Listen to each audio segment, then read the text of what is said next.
என்னை கொல்ல சதி உடைத்து பேசிய அதிபர் டிரம்ப். ஈரான் போடும் திட்டம் இதுதான். பரபரப்பு. வளைகுடாவில் நிலவி வந்த அமைதி முடிவுக்கு வந்துள்ளது. அமெரிக்கா ஈரான் இடையேயான பதற்றம் மீண்டும் தீவிரமடைந்துள்ள நிலையில் சர்வதேச நாடுகள் நிலைமையை உன்னிப்பாக கவனித்து வருகின்றன. இதற்கிடையே ஈரான் தன்னை கொலை செய்ய சதி தீட்டக்கூடும் என அமெரிக்க அதிபர் டொனால்ட் ட்ரம்ப் பரபரப்பு குற்றச்சாட்டை முன்வைத்துள்ளார். அதே நேரம் ஈரான் மீது மீண்டும் தாக்குதல் நடத்த அமெரிக்கா தயங்காது என்றும் அவர் எச்சரித்துள்ளார். வளைகுடாவில் நடக்கும் மாற்றங்களை உலக நாடுகள் உன்னிப்பாக கவனித்து வருகின்றன.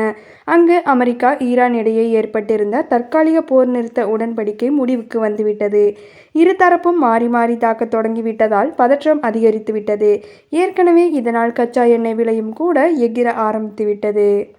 இதற்கிடையே நேட்டோ உச்சி மாநாட்டில் பங்கேற்பதற்காக துருக்கியின் அங்காராவில் சென்றுள்ள ட்ரம்ப் அங்கிருந்தபடி செய்தியாளர்களை சந்தித்தார். அப்போது ஈரானை தாக்க அமெரிக்கா ரெடியாக இருப்பதாக தெரிவித்த ட்ரம்ப் தன்னை கொலை செய்ய ஈரான் முயலும் என்றும் தெரிவித்தார்.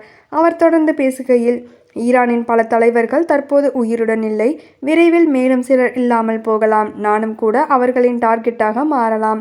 சொல்லப்போனால் நான் தான் அவர்களின் முதல் இலக்கு. கடந்த 47 ஆண்டுகளாக அவர்கள் இப்படித்தான் செயல்பட்டு வருகின்றனர் என்று கூறினார். ஈரானின் முந்தைய தலைமைகள் மிகவும் விரோத மனப்பான்மையுடன் செயல்பட்டதாக கூறிய ட்ரம்ப் தற்போதைய தலைமை சற்று யோசித்து நடந்து கொள்வதாகவும் குறிப்பிட்டார்.